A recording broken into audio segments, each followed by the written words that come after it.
4 and day 3. So where are we today? Well, let's have a look and see. We've actually come to the British Motor Museum at Gaydon. And why? Because we've attended a Rover 75 Owners Club meeting. So let's get in, let's have a quick glance and see what we can see. Later on we're going to get to meet the people involved with the Rover 75 project director, designer and various other dignitaries. So we're looking forward to that.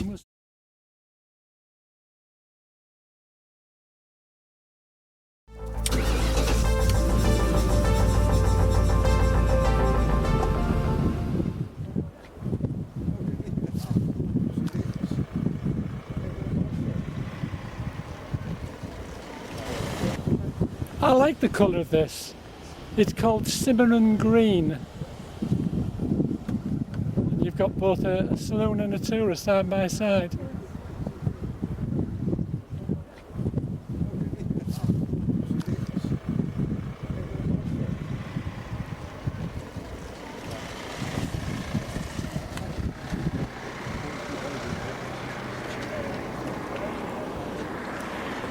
And then we've got the tourer.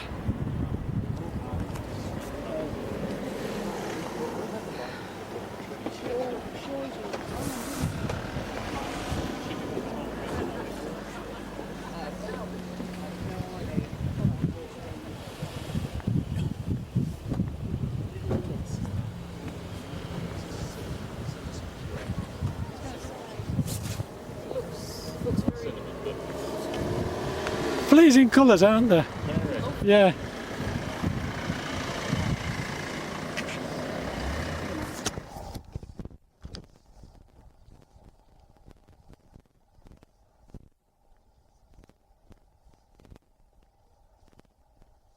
Good morning.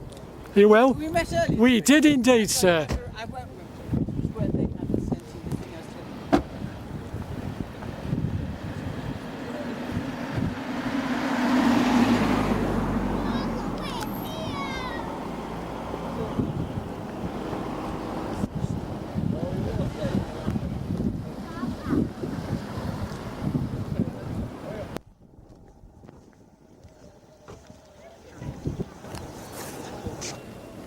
Yes, I thought it was quite interesting what the gentleman was telling me about the number plate on this car. Yes. That the number plate came off a London Route Master bus. Yeah. And it was the Route Master bus that he used to drive.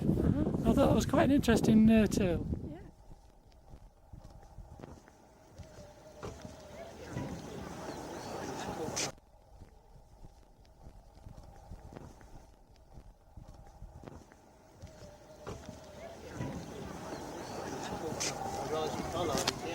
Oh, was that what it was?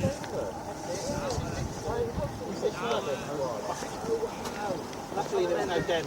I'm trying to remember whose one it was. One cabinet. With the pictures of you and Yes. So was this a ministerial vehicle? Yes. Ah, right. Wow, that's got some good pops on. It's nice to have a bit of history behind them, isn't it? Oh, yes. Oh yeah, definitely. Well, look.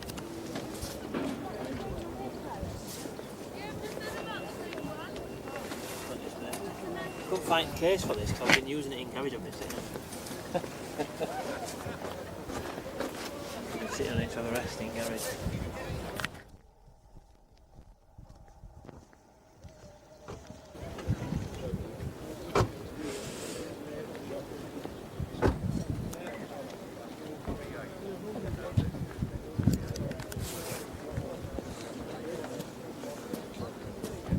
Nice story behind, isn't it? Midsummer Murders car.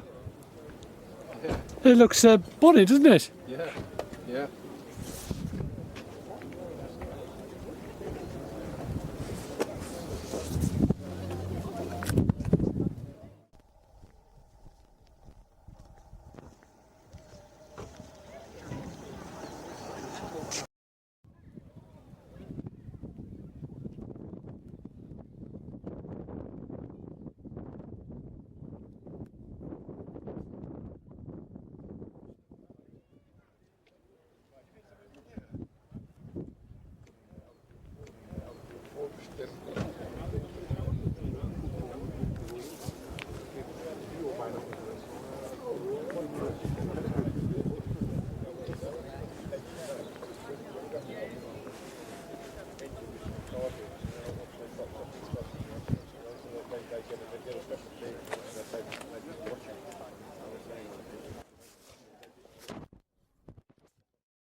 The copper leaf red one here is nice, isn't it? Beautiful. Lovely.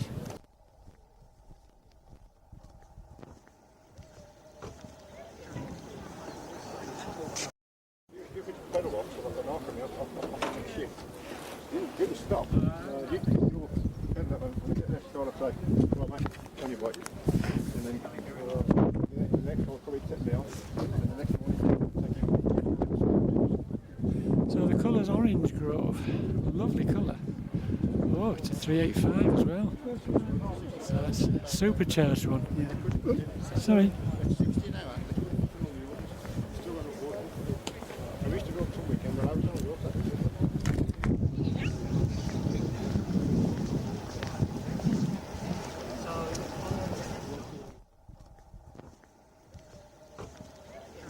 See the one with the two flags? Yeah. All right. Yeah. Funky gearbox or did you know? No. Just say it's a normal thing, it's like taking with a dip, It's just annoying, you know, just hear that bit of a change gear. Great. That looks bonny, doesn't it? 41,000 miles. Oh yeah. It's impossible to choose a favourite, isn't it? Sunroof. I do think copper leaf red's a nice colour.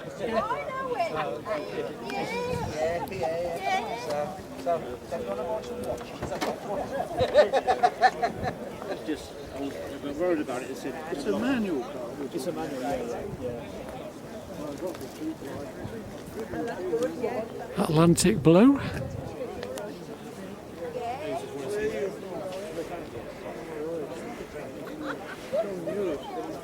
They demolished it, didn't they? They built something else. It's very nice. Atlantic blue, isn't it? Yeah. There's only 14 of these made in Atlantic Blue. Is that right? This model, yeah. Yeah, is it the club? Club SC. Yeah.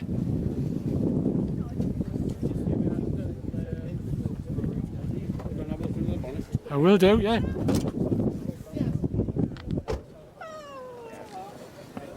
It's almost obligatory, isn't it? You've got to have a look under the bonnet.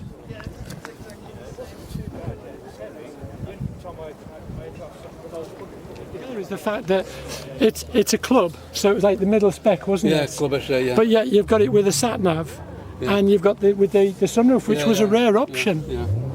Yeah, I think he paid, he ordered it new and had the sunroof and the rear parking sensors in it. 34,000 miles, that's lovely. Well. Electric sunblind. I'm not sure they came with that. No, that was an option as well, so it's got electric rear sunlight as well. And you'll have the proper wood dash as well. Yeah, if you want to see the mileage, you'll just put 34,000 something now. Very nice, yeah. Yeah, it does, yeah. That's beautiful, is that?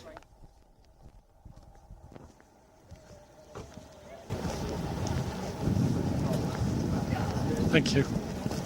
Very nice too, sir. You like it? I do. Thank you very much.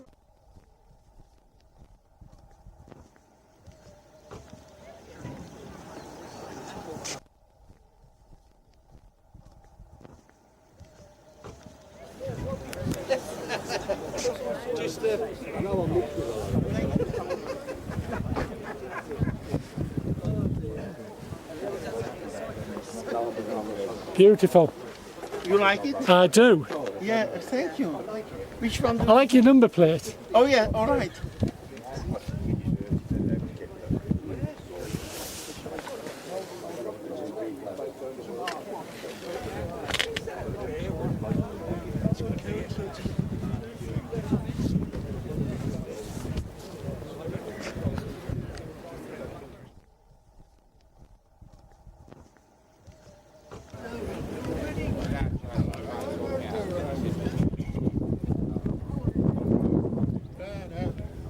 you warm enough? Do you want to go inside, or do you want to sit in the car, or what do you want to do? I don't want you to get too cold.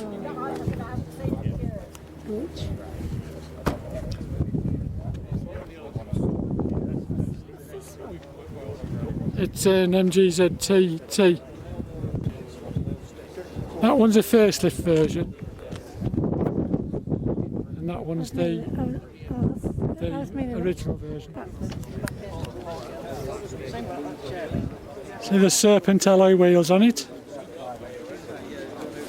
bullet mirrors, Oh yes, I saw some before. and it's sea green interior. Just to see, it looks black in this light, but when you look on that other seat, you can see it's just got the tinge of the green. A personal line leather.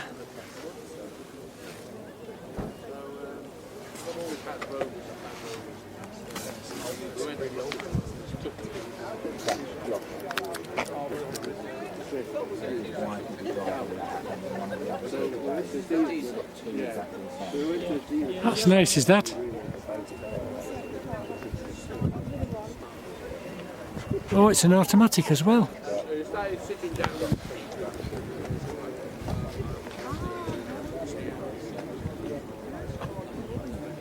Very nice.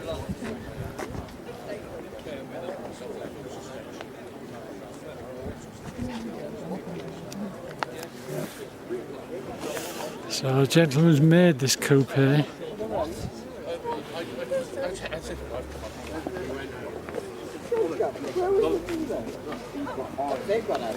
Oh, they have actually. Yeah.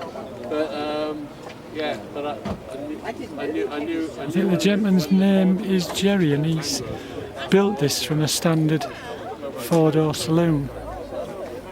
Yeah, probably in a minute.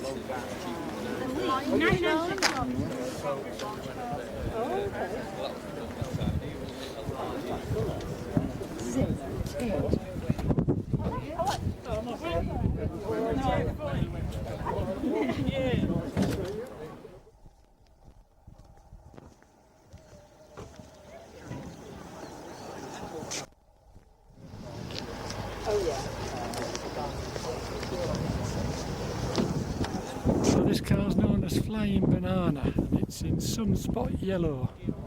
It's a yellow metallic, in one of the monogram colours.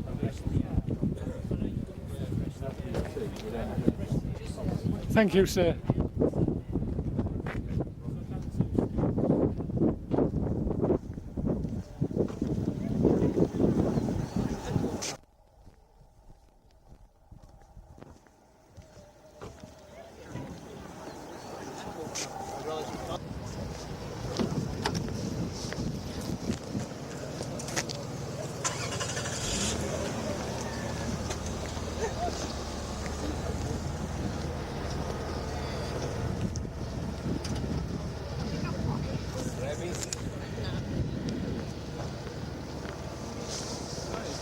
Very nice.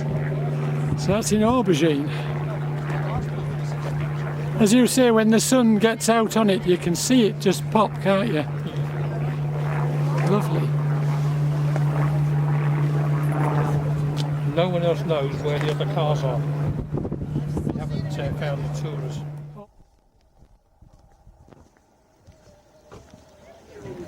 The white gold Tourer though, it's a lovely colour, isn't it? It looks so clean, the colour. With the sandstone leather as well.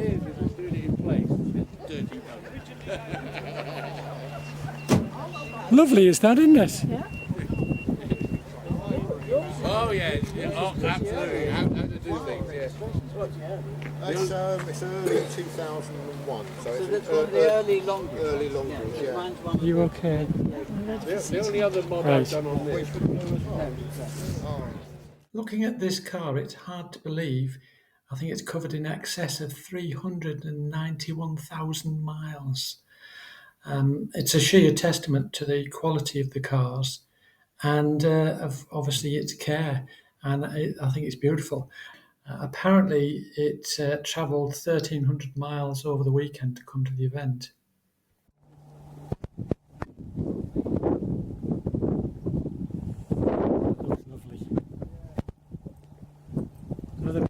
racing green.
Looks as though it's in typhoon.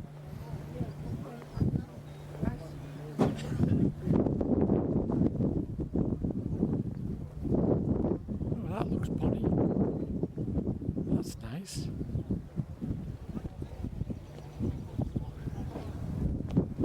That's very nice.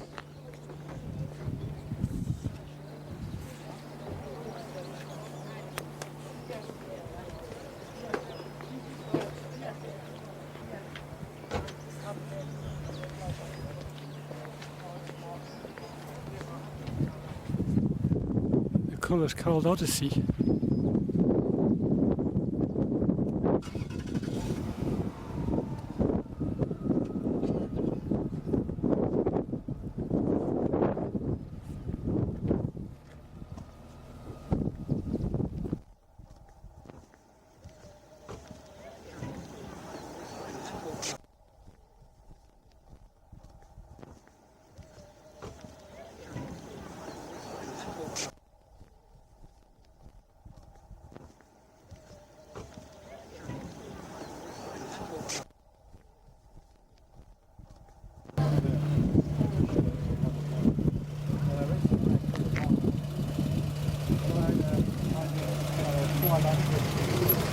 An old man in,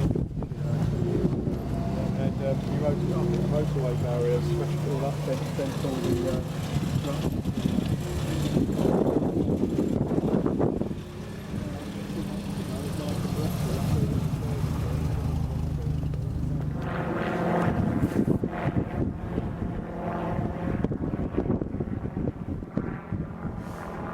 A P-registered Maestro. What a nice colour. That is unusual. So I'm suspecting that's either a Ledbury built or an Apple built one.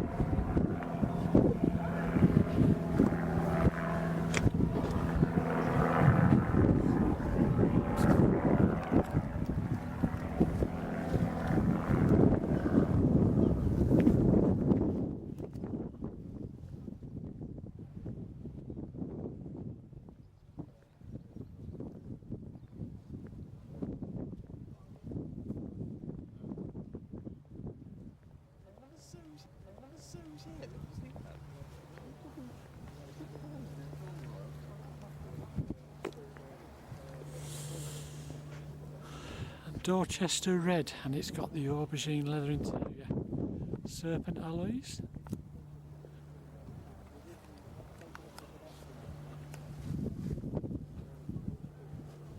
Very nice. And that's got a proper wood dash on it.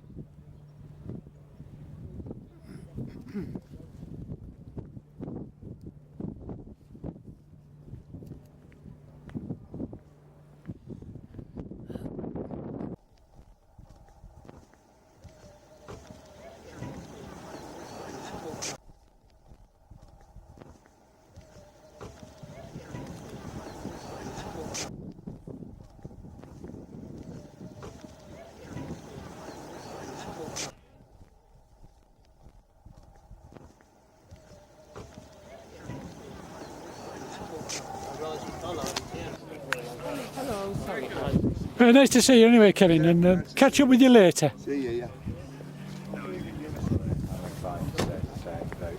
Before it gets too bad, because the longer you leave it, the more it's I've got my own ramp, as I was saying. All you jacket up in the pants.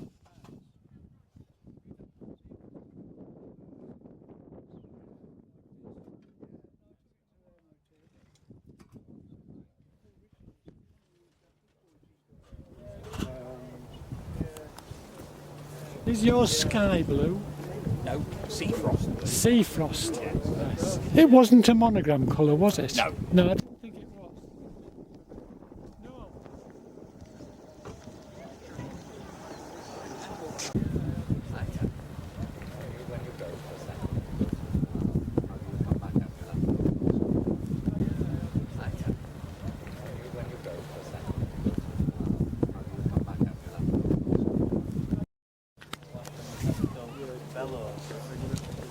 Oh, 620 Ti from Germany.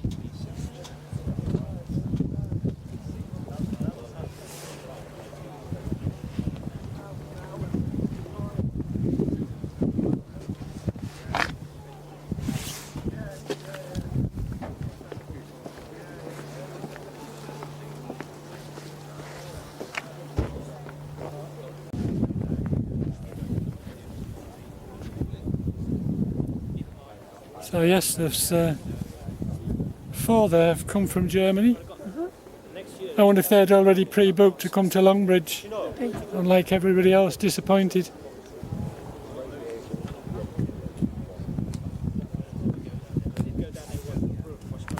Well, it's amazing that they come so far for the show.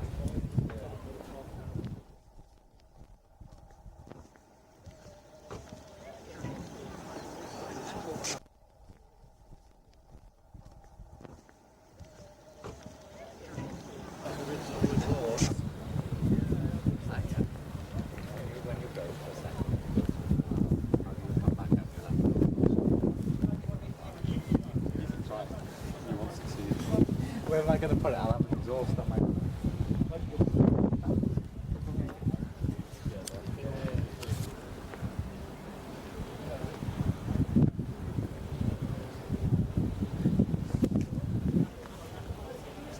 So the colour's called Atmosphere. It's one of the monogram range of colours.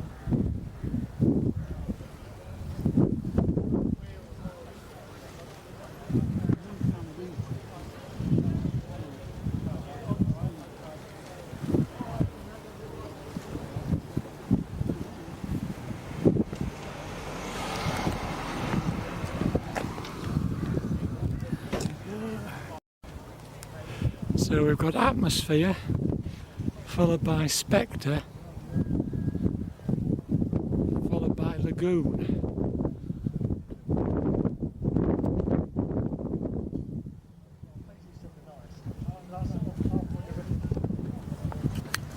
A couple of 45s from Ireland. Fire Frost Red Metallic. Oh, and then 180. Very nice.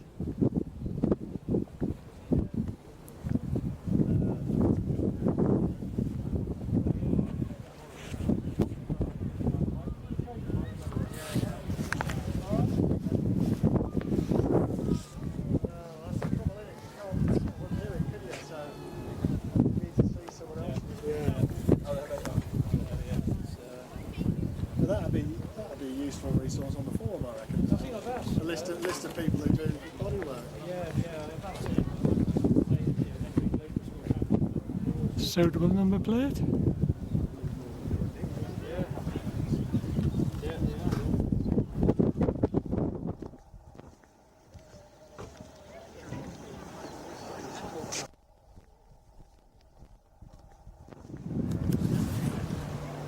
So this one's Moonshine, isn't it? Moonshine, yeah. Is it the only one left? No, there is another one, but it's this is a manual. The other one left is Autobot. Oh yes. Have you wanted it long? 4 months. Oh, not that long then. Was it the colour that made you buy it?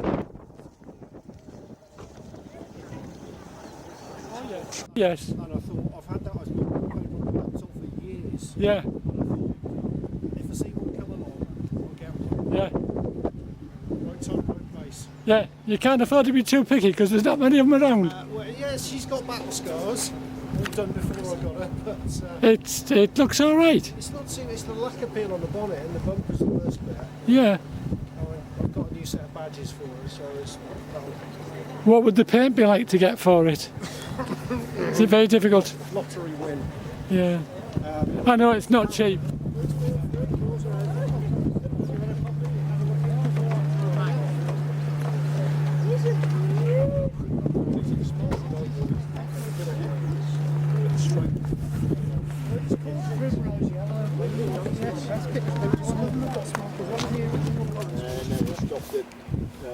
Do we have to trail it there? Yeah. So this one's an early S-Reg one.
I think he actually suits us. It really suits us.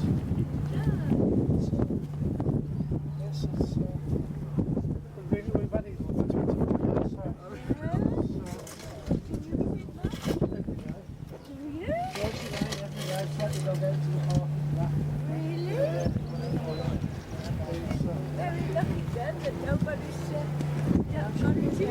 We've had a few tracks over the years. The supermarket trolleys. Yes, yes. Back in the war too. Yes, it's.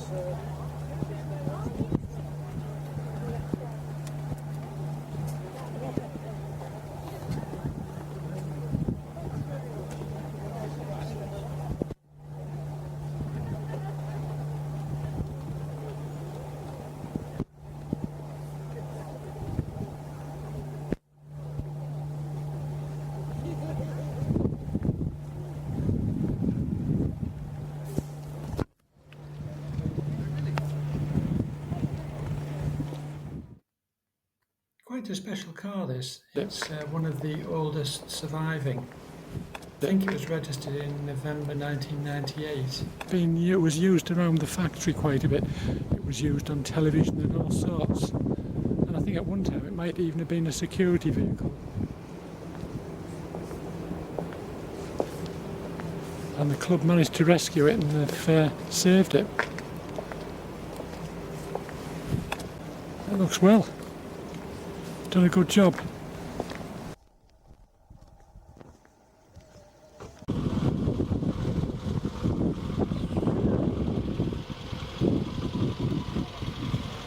At 2 o'clock we had to make our way into the main building where upstairs we had a room set aside just for the 75 and ZT owners group because we had some rather special guests and they were going to tell us about the parts that they played in the introduction and production of the Rover 75.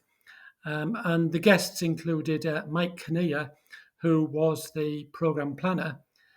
We had Peter Morgan, who was the project director. David Waide, who was the chief engineer, Dennis Chick, who was the Rover Group product communications director, and Richard Wooley, who was the designer of the Rover 75. And we had Dr. Ian Pogson, who was in charge of the V8 Auto project. And he made one comment which I couldn't help but laugh at. I think he said something on the lines of, you could always hear a V8 coming down the line because you could hear the sound of hammering as they beat out the aluminium heat shields around the transmission. And there was another gentleman there, Mike Humble, who writes for a number of motoring publications and also for Austin Rover Online. And we had about 2 hours learning more about how the 75 came about, how the bids went in to get it produced, about how they got it into production, how it was launched. And it was brilliant. As I say, it lasted for about 2 hours. And then after the 2 hours was up, we got to be able to go and speak to them on an individual basis, ask them whatever questions we wanted. And it was really good and very, very enjoyable. And people were getting their sales brochures signed by Richard Wooley and various other members of the team. And I even saw Richard Wooley outside alongside some of the owners' cars having his picture taken. And I thought that was very, very nice. And one thing that was quite evident from the talks was how proud they all were to have been involved in the production of the Rover 75, and quite rightly so. And the fact that it's got such a good following now. But yes, they had some interesting stories to tell. I'm not aware of them criticising the Phoenix 4. Strangely enough, lots of people have lots of things to say about the Phoenix 4.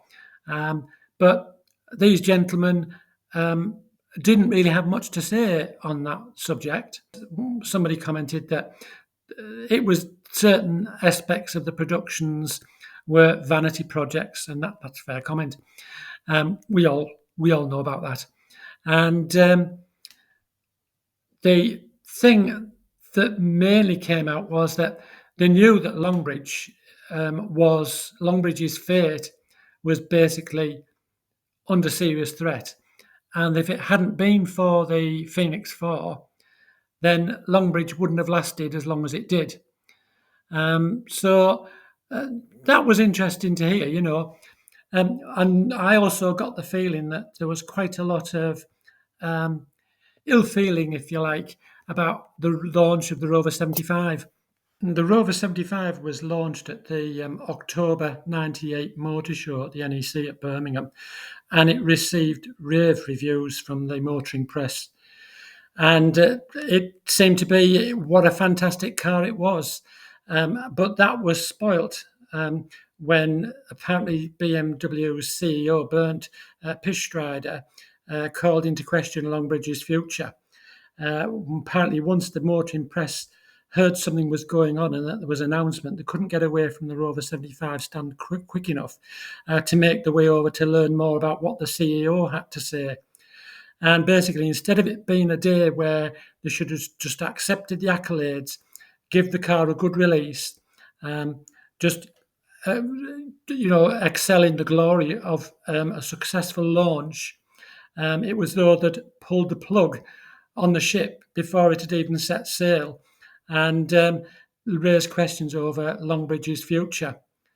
And not a good PR stunt by any means. It must have been one of the worst launch of a car ever going.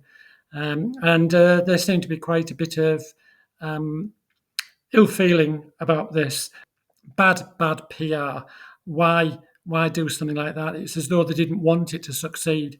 But I understand the CEO didn't have a lot of choice. He was told by certain members of the BMW board, I think, that this statement had to be made. But the timing was totally ill-advised and should never have happened. It should have just been launched to successful reviews, and it should have all been centred the attention on this fine motor car And I think that's what sort of niggles with quite a few of the people involved with the 75. Earlier in the day, we were all asked to vote for our favourite car on display.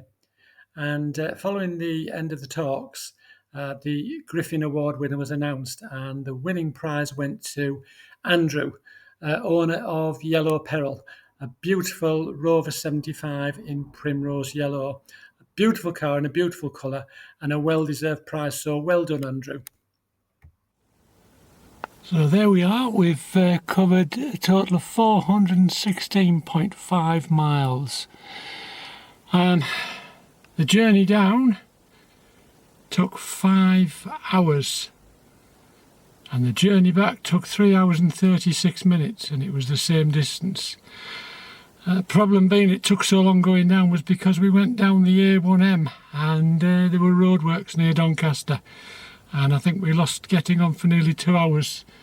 Consequently, the fuel gauge didn't particularly enjoy that bit very much, and neither did my pocket, but anyway, we got there, and all is good.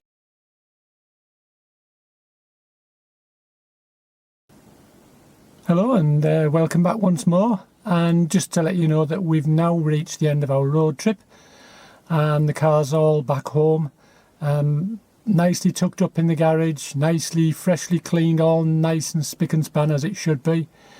And what a thoroughly enjoyable weekend, as I say. A big congratulations to the Rover 75 Owners Club, who made it possible for us to meet the designer, the production managers and production team, sales PR director, and all of those who were involved with its manufacture. That was a fantastic opportunity, and a very enjoyable couple of hours that we spent being instructed about various things to do with the Rover 75. We learnt quite a lot more, and the opportunity for people to raise various questions, and then we could speak with them on a one-to-one basis at the end of the talk, and it was fantastic. Great to meet a lot of the Rover 75 owners who you only knew by their forum name, and it's nice to make new contacts, new friends, and I'd say we certainly did that. And what a lot of nice cars there were on display. They're all special to us. Everyone is different and an individual. We had to vote for which we thought deserved the prize for the best car in the show. It's an impossible task because there are so many nice cars, and how can you easily pick a favourite? It's very difficult. And as I say, there wasn't one there that wasn't being loved and cherished and enjoyed, and that's what it's about. And the Rover 75 is a very popular car, and more I think people are beginning to realise how good a car they actually were. It's just a shame that people didn't really realise this at the time before they went out of business. And but they're a great car. They fulfil so many things that people require of them, and more. And we had people coming from the Netherlands, from Belgium, and quite far afield. And I think that's marvellous. So I hope you've enjoyed it. I certainly have. And until next time, I'm going to say once again, thank you for joining us, and take care.